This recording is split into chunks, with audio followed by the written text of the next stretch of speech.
शहर के अंदर पिछले 24 घंटों से भारी बारिश चल रही है। सभी पिपाड़ शहर के निवासियों, प्यारे बच्चों, नौजवानों, बूढ़े, महिलाओं, प्यारे बच्चों से सभी से निवेदन है, कृपया अपने घर के परिवार के बच्चों को पूरी हिफाजत रखें और कहीं भी पक्के कच्चे मकान में दरार आवे तो सूचना करें और विकट परिस्थिति में प्रकृति का बिल्कुल जमकर मुकाबला करें।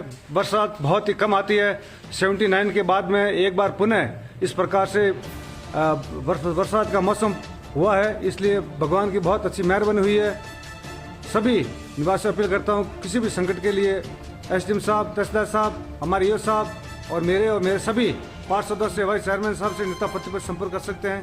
धन्यवाद।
ध्यान कैमरा लेने जाओ।